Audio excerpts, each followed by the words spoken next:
Hi everyone, welcome back to PIHE Talks at UT Austin. I'm here with the PIHE Engage team. Specifically, I'm here with Eli and James, who are information teams members.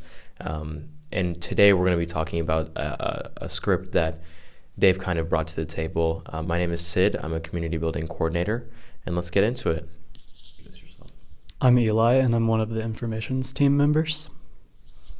I'm James, and I'm also one of the information team members.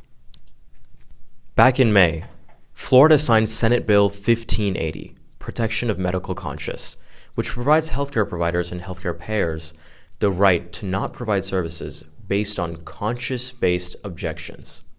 So what is a conscience-based objection? It's where individuals express moral or ethical objections to participating in certain activities or practices due to their deeply held beliefs or values. This might remind you of the philosophies of Henry David Thoreau and civil disobedience. This bill allows healthcare providers and healthcare payers to deny a person based on their moral or religious beliefs. And while that initially seems like a good idea, it completely falls apart when you consider the effects of having individuals choose who receives these services. There's no definition of what's moral or ethical in the bill. It's rather left intentionally vague so that a healthcare provider can shape and define what they want to fall within conscious and moral objection. This almost sanctions people to be able to discriminate, with some calling it a license to discriminate healthcare bill. If a healthcare provider holds homophobic or anti-trans ideologies, individuals can be denied on that basis, regardless of whether it's relevant to the care they are receiving. This is obviously devastating to marginalized communities because one of the major implications of this bill is that it limits accessibility of essential healthcare services. With marginalized populations already facing healthcare barriers, the effect of this is tremendous. Exactly. Marginalized and vulnerable groups also face discrimination that's still woven into the fabric of our nation. No matter how society progresses, forms of discrimination will still most likely be present to some extent against historically targeted communities. Given healthcare providers the ability to refuse to provide select services based on conscious objection can only deepen these disparities and perpetuate a cycle of unequal access to essential healthcare resources. So how might this be extended to how these marginalized groups feel? Yeah, I feel like these two things go very hand in hand. The harm imposed by allowing providers to opt out of certain services based on conscience objections is not just constrained to the physical health of patients, but rather also to their emotional well-being. Being denied certain healthcare services due to conscience objections can lead to heightened stress, anxiety, and feelings of abandonment. And this is especially magnified for individuals who already face stigmatized health conditions in areas like reproductive health, end-of-life care, or mental health. Conscience objections are often already prevalent in these areas, and it is dangerous to the health of the patients to combine these existing issues with the issues that have been presented by this bill. Totally. And I might add that for those who already contend with stigmatized health conditions, the denial of healthcare services is likely to amplify the societal stigma they face. Take people seeking treatment for HIV and AIDS, for example. The experience of being turned away due to conscious objections can reinforce pre-existing feelings of shame, isolation, and marginalization that many with these conditions already face. Some may internalize the denial they face by healthcare providers as a personal rejection, which can intensify their existing emotional burdens and, in the worst case, even potentially hinder their willingness to seek healthcare in the future.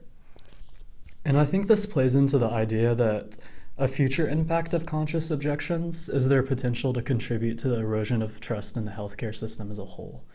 Patients feeling like they cannot rely on healthcare professionals to provide comprehensive and unbiased care generates a mistrustful system of relationships and undermines the patient-provider relationship. This is important because once populations lose trust in the healthcare system, there can be a cascade of consequences for both healthcare professionals and patients alike. That's exactly right. Healthcare professionals will lose their patients, and patients will possess much poorer health outcomes overall. Trust is the foundation on which our healthcare system is built, and by fracturing a dynamic as crucial as the trust between a patient and their healthcare provider, you're creating a wave of problems that can only be compounded by the other problems stemming from Senate Bill 1580. In these underserved areas where there is a much lower number of surgeon or specialized doctors, it creates a situation where getting healthcare could be nearly impossible if a professional refuses to see you. Rural counties and locations tend to only have one available surgeon nearby. To have this surgeon deny performing surgery on you creates a scenario where your care can be delayed by hours as you have to find a different hospital. This is not only a giant inconvenience to the person who needs care, but in critical situations in which care is of the utmost importance, it can lead to unneeded deaths. Most of the time, they try to offer surgeons or doctors more money to move and help provide health care to these underrepresented areas of the country.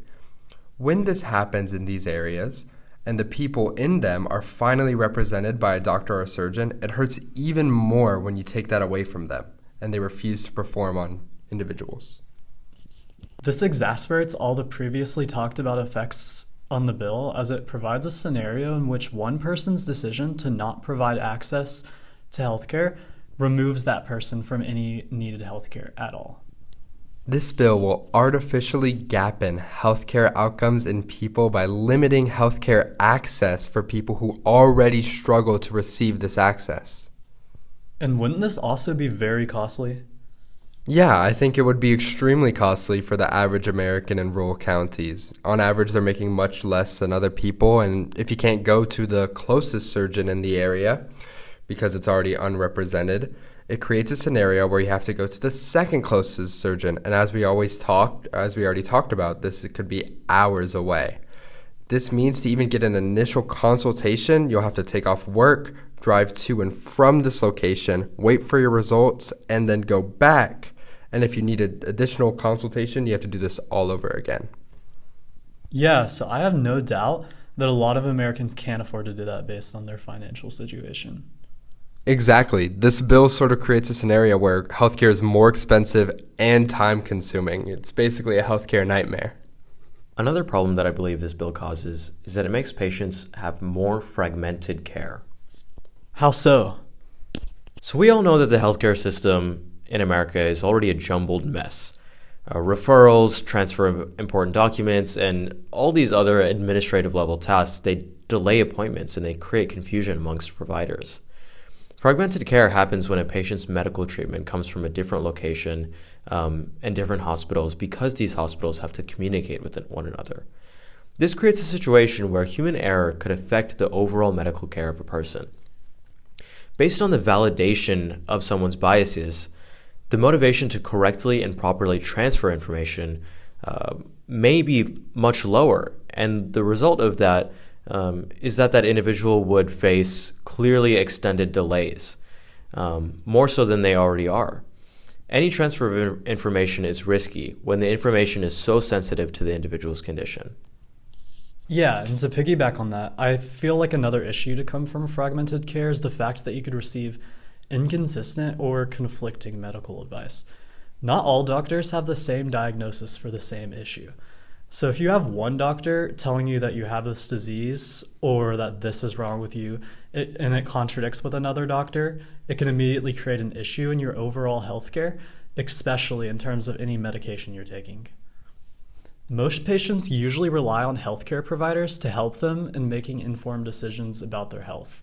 When this process becomes fragmented, patients may face complex decision-making processes that they aren't as well informed to do as if they had one consistent provider. This is because they would have to navigate multiple healthcare professionals to receive a full range of services. Exactly. The reason why this process is costly for the patient is that redundant tests already taken at one healthcare facility, coupled with the issues that come from fragmented care, can lead to more expensive healthcare costs for not only the individual, but also the healthcare system in general. Another big issue I see is that referrals between specialists take a long time to do. especially when they are working with non-associated hospitals. These delays in obtaining specialist consultations or treatments can result in a progression of deadly diseases, which in turn causes more drastic and usually more expensive care to have to take place. And that plays into the patient-physician relationship, which is another crucial aspect affected by Senate Bill 1580. Healthcare providers should aim to fulfill their ethical duty to provide care in the best interest of the patient, guided by medical evidence and without compromising the principles of patient-centered care and informed decision-making. This involves not compromising the fundamental principle of patient-centered care, where the well-being and preferences of the patient should be central to the decision-making process. And how does this relate to the bill specifically? Senate Bill 1580 shifts the balance of patient-provider care in favor of the provider instead of the patient, which undermines the foundation of trust between the patient and the healthcare provider. Patient-centered care places value on respecting the autonomy of patients by giving them the right to actively participate in decisions about their own healthcare. Conscious objections, by contrast, can lead to healthcare providers prioritizing their personal beliefs over the autonomy of the patient. In doing so, the collaborative nature of the patient-provider relationship is undermined, thus leading to patients potentially feeling disempowered or even disregarded. For sure. And I'd like to add that another aspect of how the bill tampers with the ideology of patient-centered care is the fact that conscience-based objections to treatment impose the values of a healthcare provider on the patient. Emphasizing the centrality of the patient involves aligning healthcare decisions with the values and preferences of that patient. When the possibility for conscious objection is introduced, it produces the potential to weigh the provider's values over the patient's. That's a good point, because while it is important to respect the rights of healthcare professionals, the bill does ultimately spawn tension between individual conscious and professional obligations. Conscious-based objections may also lead healthcare providers to disregard or selectively apply medical evidence based on their personal beliefs, which can result in variations in the quality and appropriateness of care, as decisions may be influenced more by the provider's values than by the established standards of medical practice. Opting out of certain healthcare services due to conscience-based objections can additionally lead to delays or denial of care, which are not in the best interest of the patient. Timely and evidence-based interventions are often crucial for achieving optimal outcomes in healthcare, and any hindrance to the provisions of cares can pose risks to the patient's health or well-being. Allowing healthcare providers to opt out also may lead to service gaps that restrict patient access to certain medical treatments and procedures. Yeah, and so it essentially boils down to the fact that conflicts are being established between the personal beliefs of healthcare providers and their professional duty to prioritize patient well-being, which can potentially deviate from evidence-based medical practices. In allowing personal beliefs to become a factor in healthcare, do you think that this can cause direct discrimination? Absolutely. This bill screams to me an easy way for discrimination to seep into healthcare. How so? Remember when there was a big fight during a Pride rally earlier this year? What if a doctor or hospital would refuse performing on someone based on the assumption of the fact that they could be LGBTQ, either based on their presence being there in the first place or what they were wearing? If they were hypothetically put in a critical state, this would create a horrible situation that this bill would directly allow to transpire. And one thing I would like to point out in this bill is that it is not only healthcare providers that can opt out of treatment, but healthcare recipients as well. Healthcare recipients can be described as someone who pays or helps pay for your overall healthcare.